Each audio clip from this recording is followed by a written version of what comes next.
You're listening to Catholic Chicago. Ahead, the Archdiocese of Chicago brings you programs about the people, events, and issues that touch our lives. Welcome to Catholic Chicago.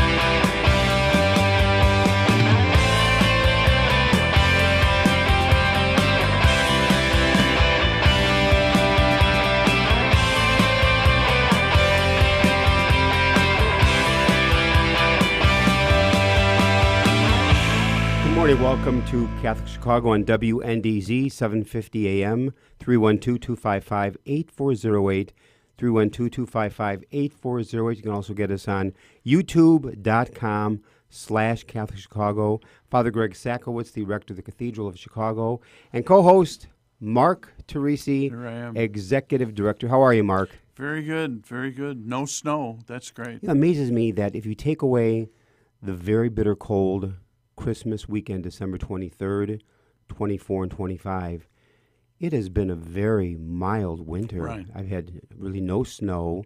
They're talking weather above 32 degrees every day. And this is early mid-January, no blizzard, no sub-zero.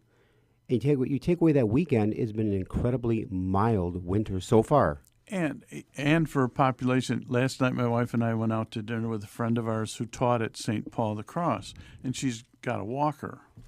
Well, people don't think no snow, she can get around.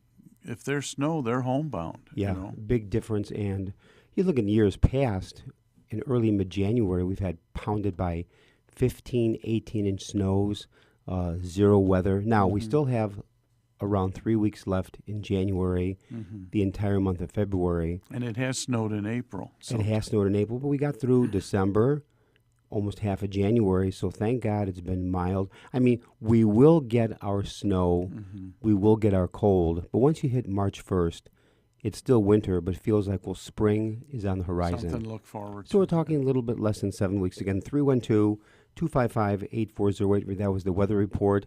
And now sports. Well, Chicago Bulls lost. Blackhawks are playing lousy hockey. Thank God the Bear season is over. Oh, come on, Brian. Okay. They won a couple of games. And they lost last night? and Oh, no, they're going for the number one pick. And in football, thank God the Bear season is over. And the annual message, the Cubs and the Bears are rebuilding. They're rebuilding. Now, also, our prayers still continue for DeMar Hamlin. What an incredible, horrific, well, okay, he had the cardiac arrest, but he literally brought a whole nation together to pray. Right. Isn't it funny? Talk about you can't pray on the football field, you can't kneel down. Players were doing it. Commentators were praying on the air, and nobody objected. No. Because at a time like that, what do? You pray, you go to God. So, again, 312-255-8408. The topic for today's program is Ecumenism, the movement for Christian unity, with a focus on the upcoming annual week of prayer for Christian unity, January 18th to the 25th. Joining us are Dan Olson, the director of the Office for Ecumenical and Interreligious Affairs, the Archdiocese of Chicago, and Robert Cathy, Emeritus Professor of Theology, McCormick Theological Seminary, Susan Podelic, Assistant Director of the Office of Ecumenical and Interreligious Affairs for the Archdiocese, and John Nilsson, Professor Emeritus of Theology at Loyola University. So to Dan, Robert, Susan, and John, good morning to all of you. Welcome. That was quite an introduction. Yeah. Good morning. Good morning, Father Greg. Good morning to everyone. A real quick question. John, you were what years at Loyola University? From 1975 to 2014. Mm-hmm. I know you're like a landmark there.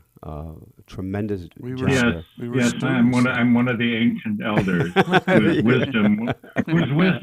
wisdom was consistently ignored going forward, for all this. which And now, which may explain why Loyola is flourishing more than. since you become retired, now to all of you and to all our listeners, to Dan Olson, I have to publicly say, Dan, my deepest sympathy, which I only partly mean, for the Green Bay Packers losing to Detroit last Monday night or Sunday night in football and being bounced out of the playoffs.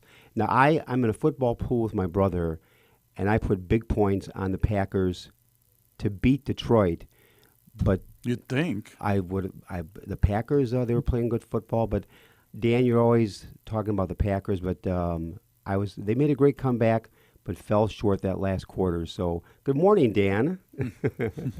Good morning. That was the shallowest, deepest sympathy I've ever received. The shallowest. Congratulations on the Bears for moving in the direction that they are and having the first pick. So you're on the clock. Right? Here, Dan and I are trash talking on the air for a religious radio program, and that is great. So, for me, first of all, good to see you, Susan, and now Robert Cathy, Professor Emeritus. Are you from Chicago? No, I'm from Charlotte, North Carolina, the buckle on the Bible Belt. Yeah, absolutely. Susan, are you from Chicago? Oh, yes. I'm lived here all my life. North side, south side, suburbs? Grew up on the northwest side, and now I'm on the near north side. So what Catholic question? What parish? Did you belong Right to? now, St. Alphonsus. What about when you were a little girl? I grew up with St. Wenceslaus when it was sure. a Polish community. Mm-hmm. It has shifted now, but yeah. Exactly. So maybe Dan, for a moment, give us the history of the Catholic, or give us the history of the Christian Unity Week, which this year is January 18th to 25th. How long has it been going on, and why did it begin? Well, in some form, for a good century, it's been going on, where early on it was some Christians that gathered together. Father Paul Watson was instrumental in getting that going. The Vatican became involved in the 60s with the World Council of Churches after Vatican II, and it's really expanded since that time, where many Christians throughout the world, Protestant, Episcopal, Catholic, Orthodox, have joined in the movement, recognizing this octave traditionally between the Feast of the Chair of St. Peter and the conversion of St. Paul, the 18th and 25th of January, seen as a time where we can gather together, pray for what Christ prayed for in his final prayer before his crucifixion, of unity for Christians. So it's something we've been doing for many centuries. There is a collaborative relationship now where materials are produced every year with a different theme. This year's theme has been produced by the churches in Minnesota and the U.S., in fact, although it goes throughout the different places of our world. So real quick, it's been going on for some time. Now, I have a question related to a dear friend of mine who passed. I worked with him at Mundelein for 15 years, and I always picked up the ecumenism, the interreligious dialogue, peripherally from being with him. But Father Tom Bema had an impact on this area. Could you, anybody that knew him, could you give us a little background on Father Tom and his commitment, and also Sister Joan McGuire, and what legacy have they left in terms of the ecumenical and interreligious dialogue? Great question. Bob, maybe you could start us. Sure. I first met Father Tom in 2000 on an interview on WBEZ with Jerome McDonald and Brother Wayne Teasdale. And the occasion was when the late Joseph Ratzinger was head of the Congregation for the Doctrine of the Faith. A document was issued by the Vatican called Dominus Jesus, Lord Jesus Christ.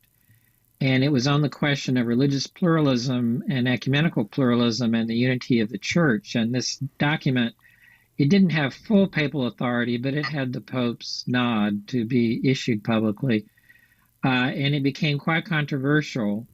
And so Jerome McDonald wanted to bring part of that debate to the air. And so that's where I met Father Tom and Wayne Teasdale. And when I first met them, Father Tom was clearly a prince of the church, to use an old 19th century phrase. He had a deep church-related education, a theologian. He had served in Rome in interreligious and ecumenical affairs before coming to Chicago. He was originally from Missouri, and he was a great friend maker. And one of his friends was Wayne Teasdale, who was a Catholic, he was a Catholic theologian as well. He had spent many years in India meditating with gurus and swamis, and had come back to the States to lead interreligious efforts. He was a personal friend of the Dalai Lama.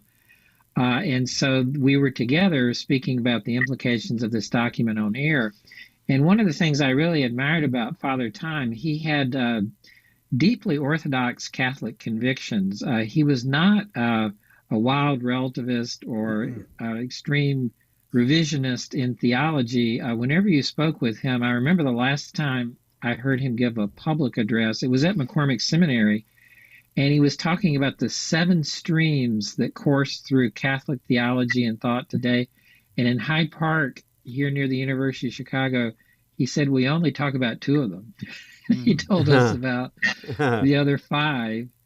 And the one he resonated with was grew out of the Ressourcement tradition, and it was returning to the early Christian writers, the group that when I was first a student we called the Church Fathers, to find resources for unity and the renewal of Christian spirituality in their writings and their lives and their witness.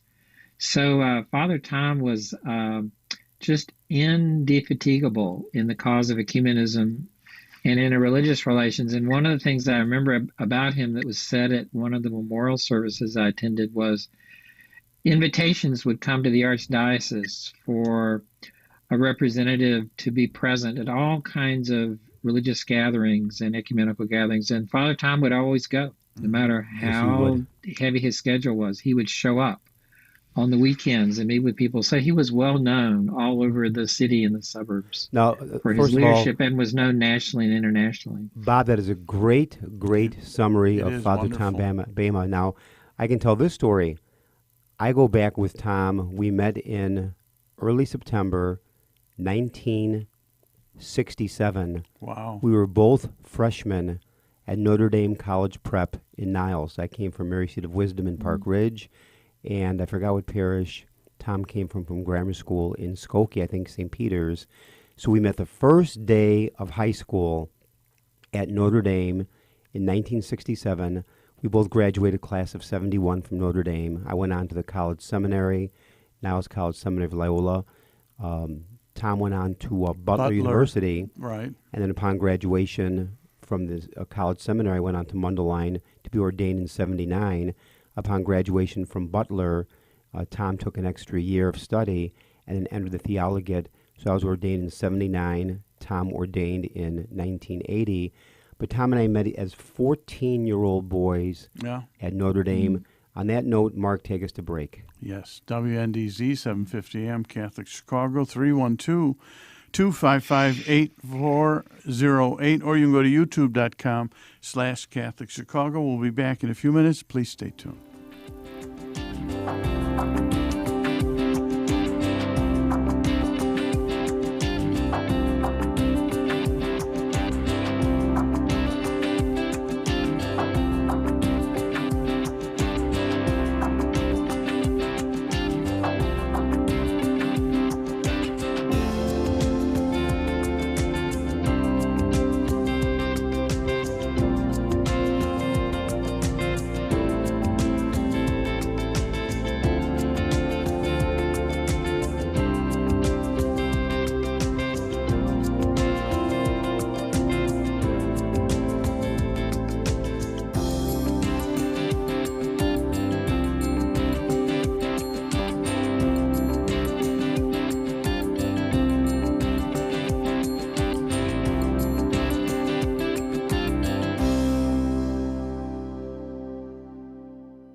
Catholic Charities' Refugee Resettlement Program has been especially busy this year, assisting individuals and families who have fled dangerous situations in their homeland, including Afghanistan and the Ukraine.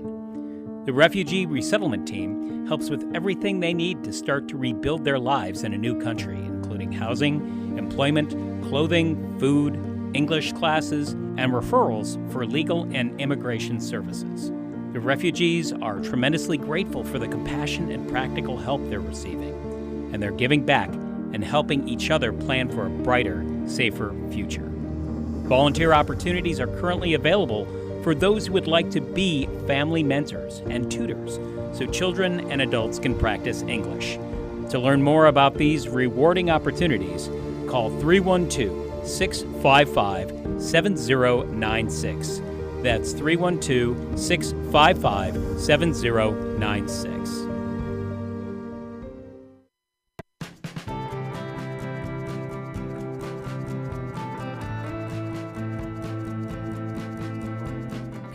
Say, how can you spend your day with 3-year-olds? Seeing the changes that they go through and just the journey and how they grow, this is a very rewarding job.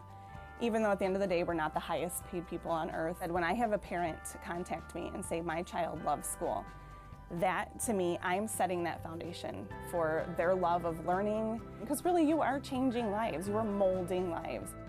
Shape the next generation of leaders. Teach. Apply today at archchicago.org/schooljobs.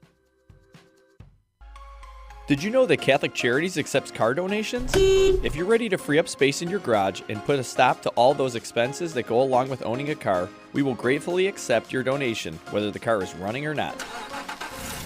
You choose a pickup time that is convenient for you, and we will make the donation as easy as possible, free of charge. You'll receive a charitable donation receipt as well. We accept all types of vehicles nationwide, and you will know that your donation is made to Catholic Charities, an agency you can trust. To learn more about donating your car, call 877-786-4483. That's 877-786-4483. Thank you.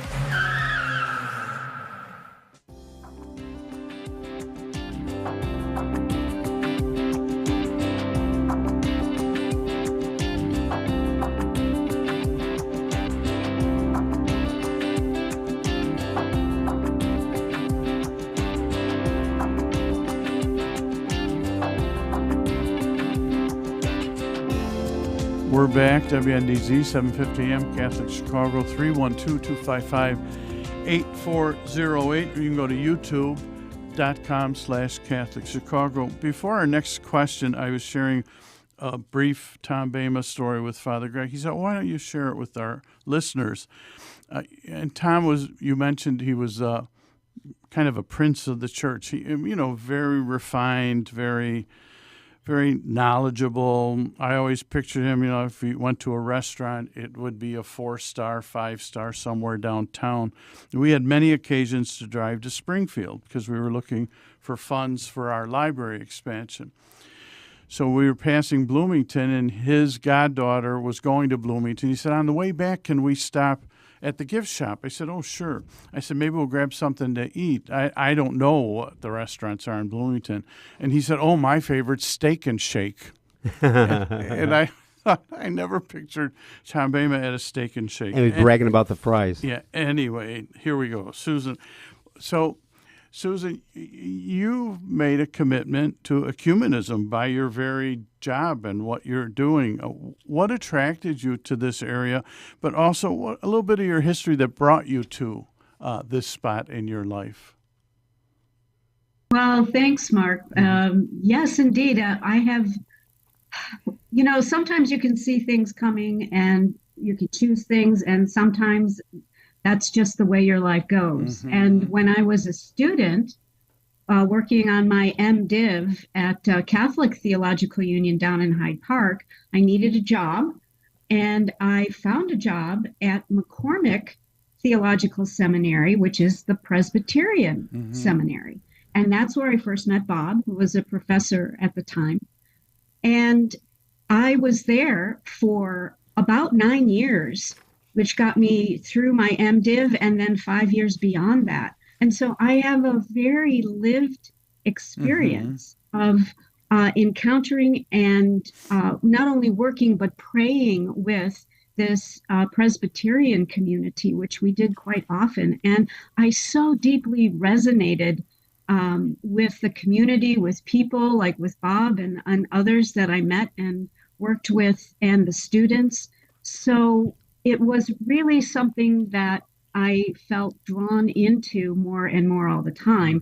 And with that really lived experience, which is different than all the theological reading that we do, which we do, it really made a very deep impression upon me. And so that was a great part of it. And then on the interreligious end, my experience with the Parliament of the World's Religions that I attended in 1993 here just set me off on a whole other path. And so it really has developed into quite a focus in my life. And I'm grateful for the opportunity to be here. There's a great line from a John Lennon song, "Life is what happened while I was making other plans."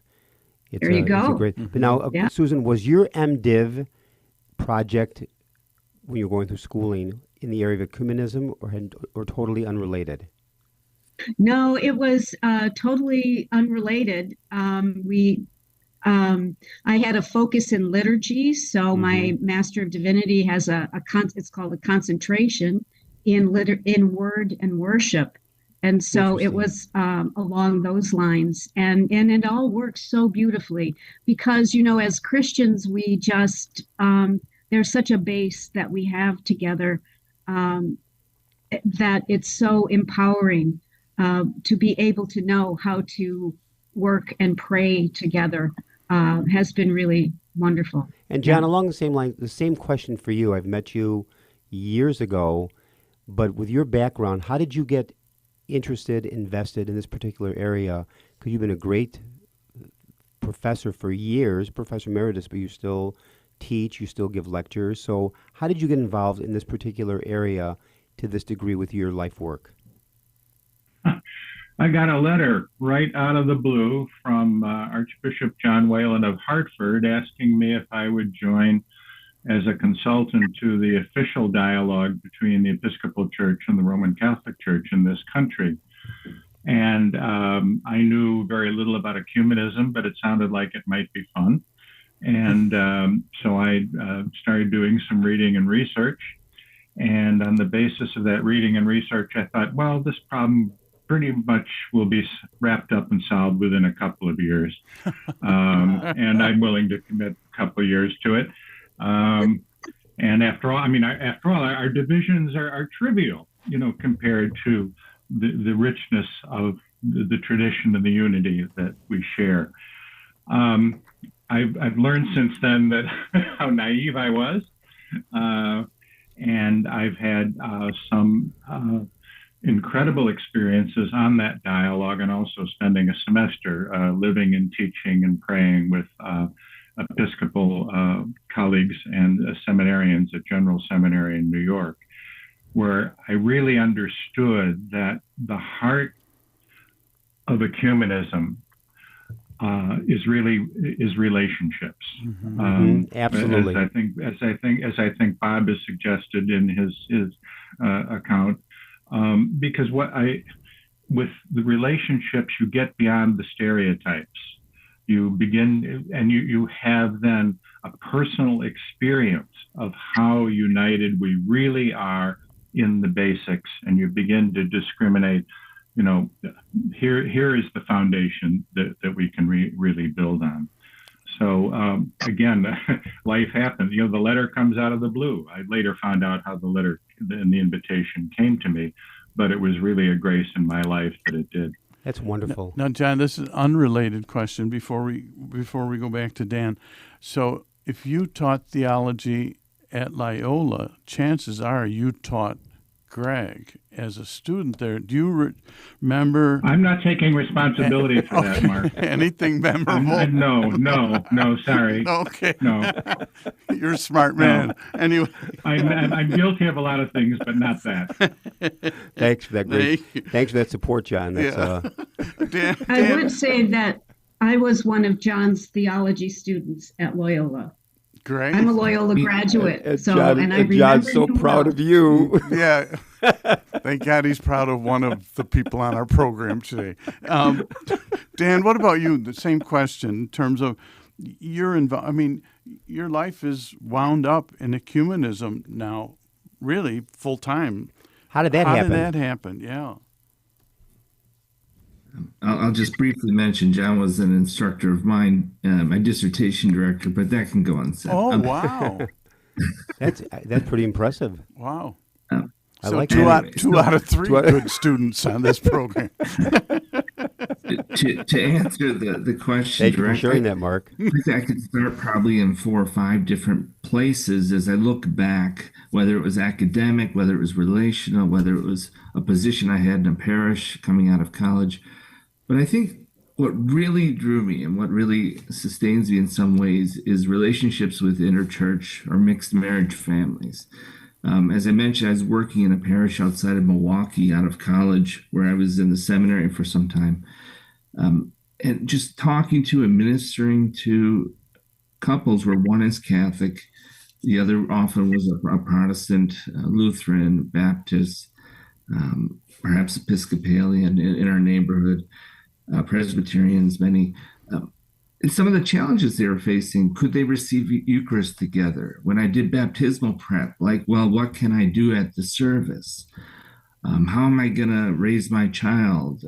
I did a little bit with some of the marriage prep inventory things in RCIA, and I would encounter couples who came from 2 different Christian traditions, and to see the love they had for Jesus that was shared in their home, but the challenges pastorally they were facing because of our divisions, it bothered me. It frankly angered me in some ways that there weren't pastoral resources for them.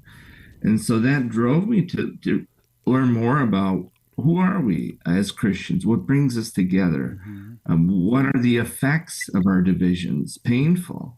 And how do these come to bear on real families and real lives? So I would say that's primarily what drew me to this work. That's terrific. That's beautiful.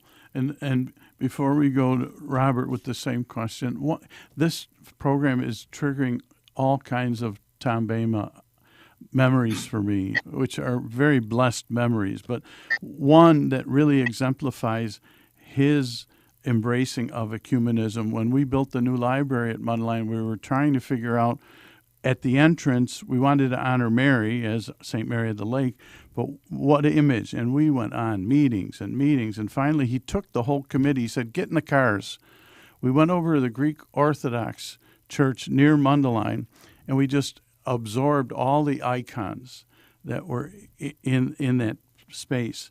Then we came back to the seminary. He said, now what do we think? And we all decided, let's have someone draw an icon, but let's make it unique. And so we created Our Lady of Tenderness, which is the icon that welcomes you into the new part of the library at Mundelein. And that was Tom practically saying, let's think out of the box. Let's embrace something new in our religious tradition. That is a great Tom Bema story. Yeah, he was just wonderful. How about this? Before we have Bob share his story of his life work and how he moved in this area, Mark, take us to break. Okay, WNDZ, 750 AM, Catholic Chicago, 312-255-8408. You can go to youtube.com/Catholic Chicago. When we come back, Robert Catholic will share his idea of how ecumenism has really just been intertwined into his life and his educational experiences and teaching. We'll be back in a few minutes. Please stay tuned.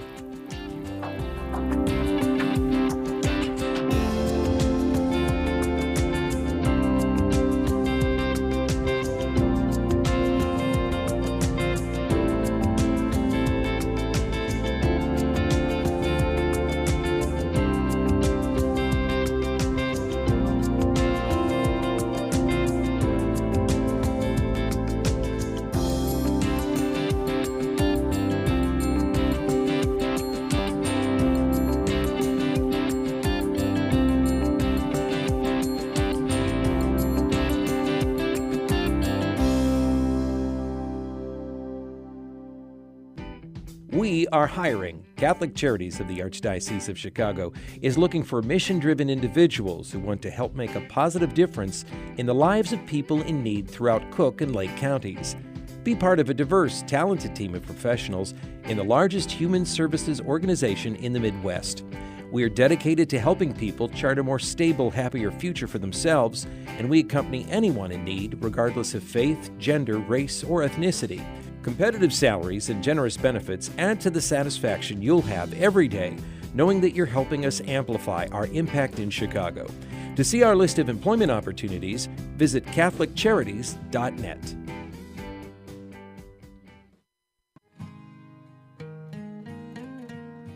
I am a seminarian. The church needs compassionate and well-trained priests to help guide each of us through life. What inspires me, what draws me always to the priesthood is continue to see priests be a beacon of hope for other people. You can play a part in the education of these young men as they prepare for a life of service to others. I want to be that beacon of hope too, and it sets my heart on fire. To support our seminarians, make your gift at archchicago.org/seminarian fund or call 312-534-7959. The cemetery ministry is a core ministry of our Catholic faith tied to the corporal works of mercy. It's comforting to know that our Catholic cemeteries are caring for the remains of our loved ones awaiting the resurrection. There are 44 Archdiocese of Chicago Catholic cemeteries willing to help you in your time of loss. Call 708-449-6100 or visit CatholicCemeteriesChicago.org. Catholic Cemeteries, serving the Catholic community since 1837. You're listening to Catholic Chicago. Ahead, the Archdiocese of Chicago brings you programs about the people, events, and issues that touch our lives. Thanks for letting us be part of your morning. Now again, Catholic Chicago.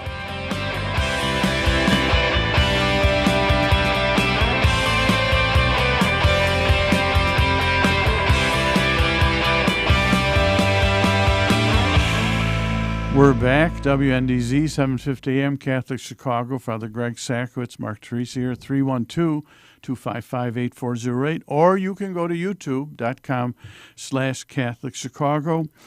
Before the break, Robert Cathy, Emeritus Professor of Theology, McCormick Theological Seminary. We were talking about journeys toward this ecumenism in your life. Could you share your journey with us? Sure, I'd be glad to. Thank you for that question. When I was a college student studying philosophy at Davidson College in the 1970s, every other summer our family went to a big family gathering of Cathys from all over the Southeast and the nation. And in the summer of 1976, I met one of my Catholic relatives who was a Catholic priest, Father James Cathy. He had been raised a Methodist and had gone to William and Mary University in Virginia, had done a doctorate in history, and had written his dissertation on one of the Spanish Thomists, and had lived in Spain for a long time. He knew medieval Latin, and he converted to Catholicism while he was in Spain, came back, finished the theological preparation for priesthood. And then in North and South Carolina, he had a bishop who assigned him to travel around the Carolinas and to celebrate the Mass in Latin for parishes. This was post-Vatican II that still wanted the Mass in Latin. And in doing this traveling ministry, he began to piece together the history of how did Catholics come to the Carolinas, a part of the nation at that time that people didn't associate with Catholicism. Now one of the largest parishes in North America is in a suburb of my hometown. And he wrote the first history of Catholics in North and South Carolina. And when this was published, this was such a unique history, the state of North Carolina hired him as an archival historian in Raleigh. And so his ministry was both in the parish and in the religious history of that region of the country. And Father James Cathy partnered with someone here in Illinois, Mr. Nolan from Springfield, and they went back to Scotland in the late 1970s, and they discovered our Cathy family history goes back to a priest. in the 11th century named Father McPhee. Wow. And his parish was on two little islands off the western coast of Scotland. And he Holy lived so far away from his bishop, he was so isolated, he took a wife and had lots of children. So if you ever meet someone with the name McPhee, which is spelled various ways, or McDuffie or Kathy, we're all descended from that Scottish Catholic priest. No, and this so is I getting, thought this about is great. that for a long time, that most of my Scottish ancestors for centuries up until the 1700s were devout Catholics. Oh, wow. And if you travel in Scotland today, if you visit the large cathedral church in Glasgow, it's a Presbyterian congregation, but it looks just like a Scottish cathedral church.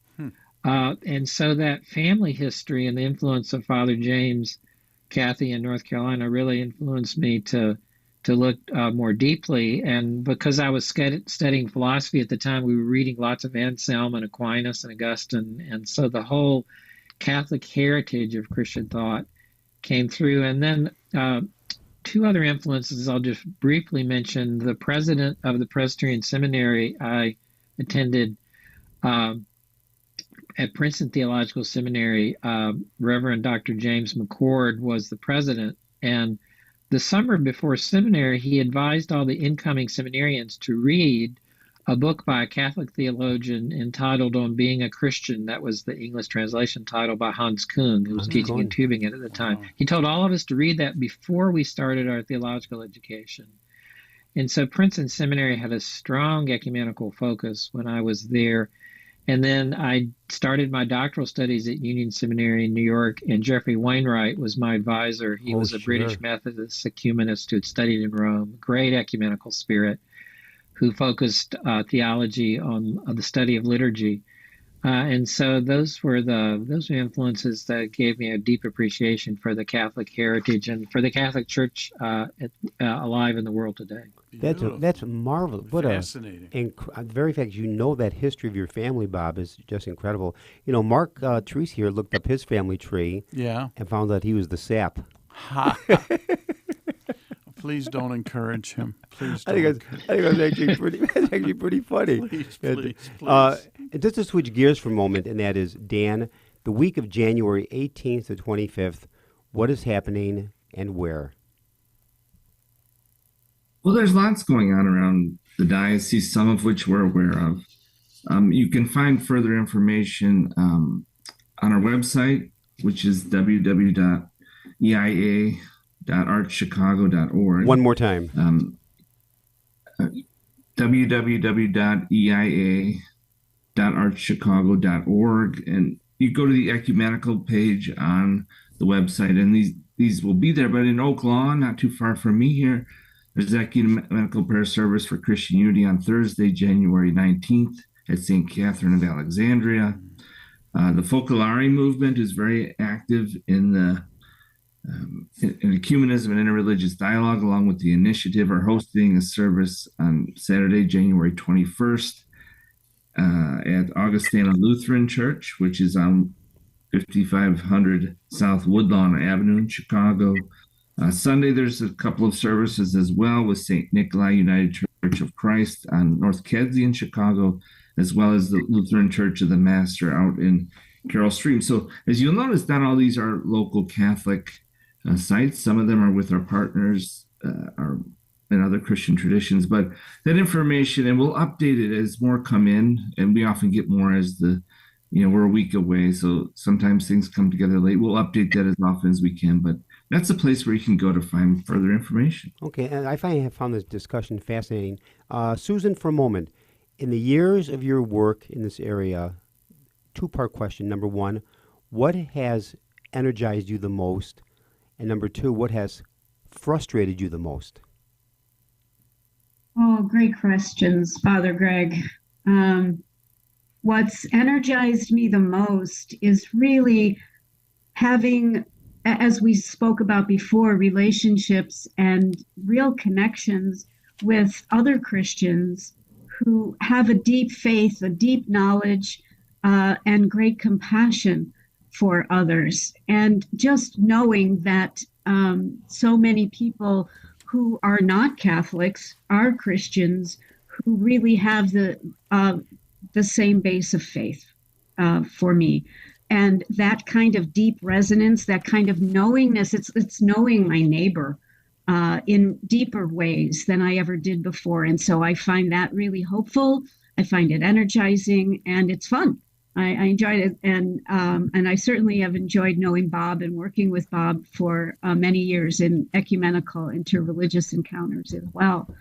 And I think what frustrates me is that I feel very deeply that we do have, of course, this connection in our faith in Jesus, the Christ, and we see and understand and know him differently. And we allow those divisions to keep us apart. Mm-hmm. Yeah. And, as Dan mentioned about, the challenges that we face with interchurch marriages, there is so much more that needs to be done to support one another in coming together around that. So that continues to challenge me that we keep ourselves apart as Jesus keeps calling us together. Mm-hmm. And it is from him that he prays that we may all be one. Terrific. John, what about you? What energizes you involved in ecumenism, and what's frustrating to you? I think what energizes me is, as you suggested, Mark, in the story of Tom and the icon, the riches, the spiritual riches and the theological riches that are to be found, in other traditions that help me understand what it means to be a Catholic and expands my vision of what Catholicism could be. The frustration, frankly, is what shall I say? Well, our current state of divisions mean that the churches are living a falsehood.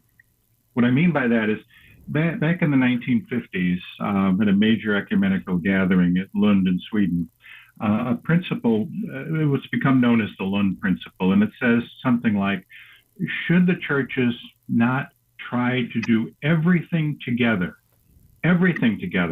except on those matters that conscience, won't permit? In other words, there ought to be a wide range of common action that would increase our familiarity with one another and reflect the degree of unity that we already have. Mm-hmm. And something like this was repeated by John Paul II in 1994 in his great encyclical on ecumenism, Ut Unum Sint. Again, let's do things together. And how little is done about that. And so, we continue going forward in this sort of an archipelago Christianity, various islands, separated islands out there, which does not reflect the unity, the imperfect but real communion that already exists. We can say, why aren't theologians doing more? Theologians have done more. I think that there's, in a sense, in the academic community of theologians, there's very little interest in ecumenism because the feeling is we've done that. The issues that were there. It's time for the churches to take some concrete steps forward. And we see practically none of that. Excellent. And John, maybe we're going to take a little break. After our break, you can each address what are some steps that we could be taking. It reminded me of our neighborhood. Our neighborhood has like 57 different languages in it. Our neighbors were from Vietnam. In the morning, Grandma and Grandpa were out meditating with incense. And the big deal for me was they ended up coming to our kids' graduation and brought a tray of their egg rolls. Wow. And I thought, we crossed the border. We're neighbors. And we're sharing. Exactly. WNDZ 750 AM Catholic Chicago, 312-255-8408, or you can go to youtube.com/Catholic Chicago. We'll be back in a few minutes. Please stay tuned.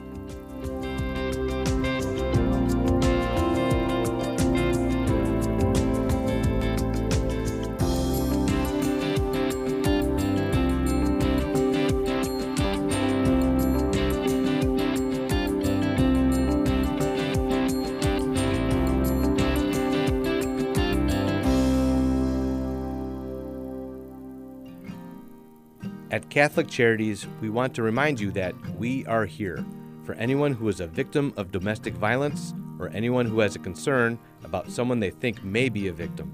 Domestic violence affects millions of people each year, both women and men, of every race, religion, culture, and economic status. It includes physical, psychological, and emotional abuse, inflicted in both subtle and overt ways. The impact on children can be devastating.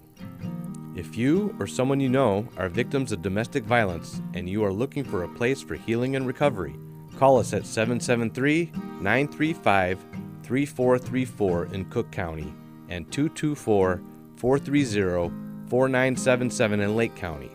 A safer, happier tomorrow can begin today.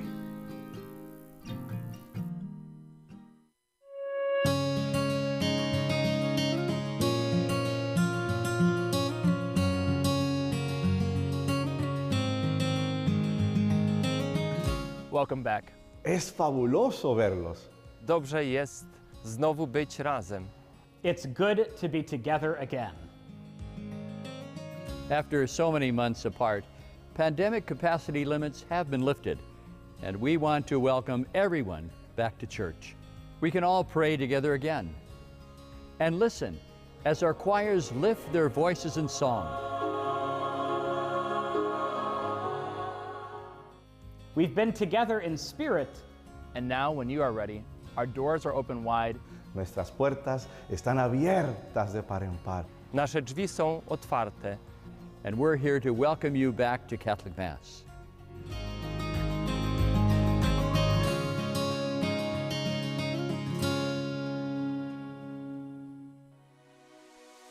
Catholic Charities has had the privilege of helping people in need in Cook and Lake County for more than 100 years. We would like to take this opportunity to thank our frontline workers who, despite the unprecedented challenges of the past 2 years, continue to excel at their jobs every day. From the warehouse staff members who pack boxes of nutritious foods for low-income seniors, to the dedicated WIC employees who have remained open for families with children under the age of 5, to our volunteers and restaurant partners who ensure that meals are available for those experiencing hunger, to our service coordinators and our professional counselors who continue their vital work in innovative ways, to our food pantry staff, and to all those who work at Catholic Charities Call Center, finding solutions for every person who reaches out to us for help. Charity is at the heart of all you do, and we salute you.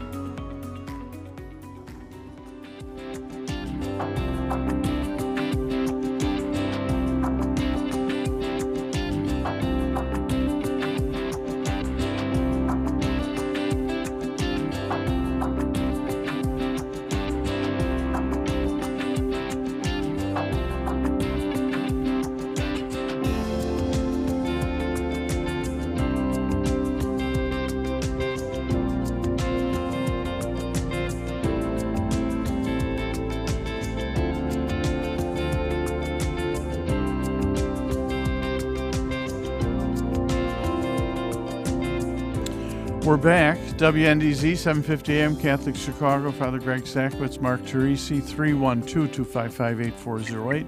Or you can go to youtube.com/Catholic Chicago. We have a fascinating show on ecumenism, on how it touches our lives. And Robert, maybe you could share with us, what energizes you? And frustrates you. Yeah, and frustrates you. Sure. One thing that energizes me in ecumenical relations is how much we can learn from each other theologically and practically. A number of years ago in the Presbytery of Chicago, which is the church body over all the Presbyterian churches in this metro region, we were faced with a set of issues in interreligious dialogue because of a long Presbyterian mission history in the Middle East. The Presbyterian Church had taken some actions on a national level to signify their concern about human relations in the state of Israel between the Israelis and the Palestinians. And this had precipitated a crisis in Presbyterian Jewish relations here in the United States. And so in the Presbytery of Chicago, in our ecumenical and interreligious work group with the leadership of the late Reverend Dirk Ficka, who was a good friend of Father Tom Bema, we knew that 2015 was the great 50th anniversary of Nostra Aetate, the Catholic document on Catholic-Jewish relations from Vatican II. And so over a 2-year process vetting drafts of this document with multiple publics, we created a document entitled In Our Time, a statement on the relations between the Presbytery of Chicago and the Jewish community in metropolitan Chicago. And we took a number of insights from Catholic doctrine and practice in Catholic Jewish relations in crafting that document, and it was unanimously approved by our presbytery and is still the guiding document for Presbyterian Jewish relations. And one of our learnings in the process in reviewing the follow-up to Vatican II, we found a Catholic document from the 1980s that said when and if the Catholic Church does criticize issues of human rights and civic relations in the modern state of Israel, it should be done on the basis of international law and the ethics of human rights rather than presented as a theological critique of the very existence of the state of Israel. And we enshrine that in our document and other insights. And so that's what encourages me is that when we compare the work that each of our communions does ecumenically and interreligiously, there's so much to learn. In terms of what I find frustrating, my advisor in graduate school, Jeffrey Wainwright, he was part of the Faith and Order Commission of the World Council of Churches, and his conviction was that when you try to build ecumenical unity around dialogue about doctrinal issues, both what we share in common and what sets us apart, and about liturgy and spirituality, you can find deep sources of unity. But if you try to build ecumenical unity only on political action, the very nature of politics is that politically we're not going to agree. There'll be many issues politically and ethically that we'll disagree on. And so that is a site for common action, but it's not always a basis for unity. And so how we go forward looking for those doctrinal, liturgical, and spiritual resources for unity while respecting our political differences, and that we all must be engaged politically one way or another. So one learning from that for me, one of my colleagues at McCormick Seminary, Professor Ted Hebert, who's emeritus professor of Hebrew Bible, he studied at Hebrew University in East Jerusalem for a year and lived among Palestinians. And when he and his spouse returned to Harvard, he was talking with Christer Stendahl, a great Swedish New Testament scholar who's very much involved in Christian-Jewish relations. And he expressed to him the fact that his time in Jerusalem had made him very pro-Palestinian as a Mennonite. And what Christer Stendahl said to him was, well, wherever we are on the political spectrum of divisive issues like Israeli-Palestinian relations, we have to start where we are and work from that point forward toward greater peace and greater justice. And so his advisement was that, there will always be political issues that over which we don't agree, but we just have to start wherever we find ourselves deeply convicted on the basis of our experience and learning and work from there toward a point of greater peace and reconciliation. And I think that would, if we did that in the churches, it would be a great model for politics in the United States today. That is wonderful. And last but not least, Dan, energizes you and what frustrates you in the work that you do? I'll start with the frustration to end on a positive note. I guess, to be perfectly honest, I get frustrated with other Catholics who act as if ecumenism, our pursuit of Christian unity, is optional, is something that we can do if we'd like. It's a little niche field within the Catholic world, whereas Vatican II and subsequent popes have continually told us this is essential to our identity as Catholic Christians. This is not so optional. So what bothers me a lot is sometimes those conversations I have is, well, that's not for me. Well, That's not really been given as an option for us as Catholics via our teaching.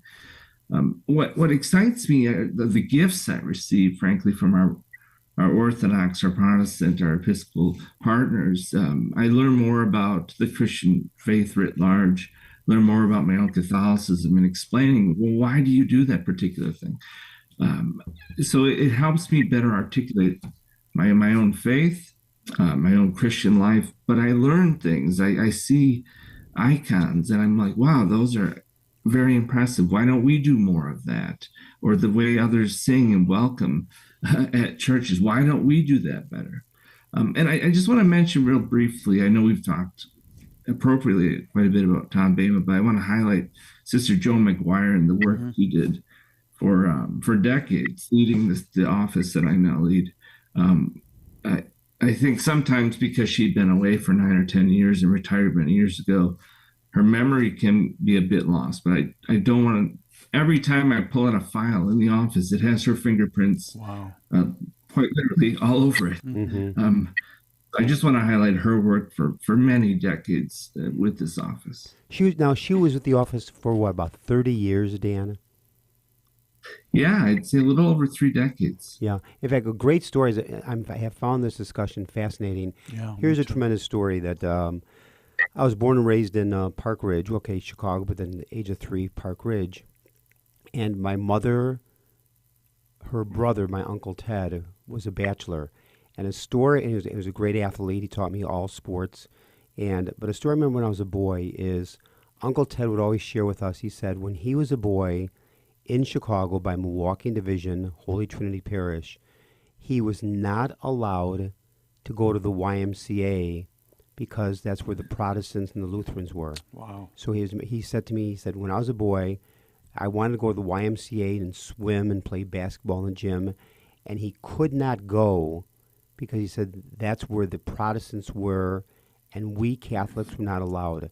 Now, I remember listening to that story as a boy and thought, wow, no kidding, because it was a YMCA when I was in Park Ridge, and I'd go swimming there a little bit, and thought that to me was so, that's a different world. We've come a long way. We've come a long way, but and so just maybe in the last maybe 40 seconds here, Dan, again, tell us how people can get involved next week, January 18th to the 25th for Christian Unity Week.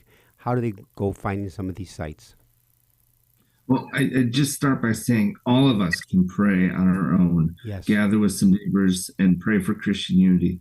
But to find out more formal gatherings, go to our website, eia.archchicago.org, and you can find resources there. The Graymore Ecumenical Institute has a number of I don't have the call letters off my mind, but here, the Vatican, frankly, has a website dedicated to this work, as does the World Council of Churches. So there's Google Musette Friend, and you'll find plenty of things going on online and otherwise. And Dan, if somebody wanted to give you a call at the office to learn more, give us your office number. The general number is 312-534-5325. The number once again.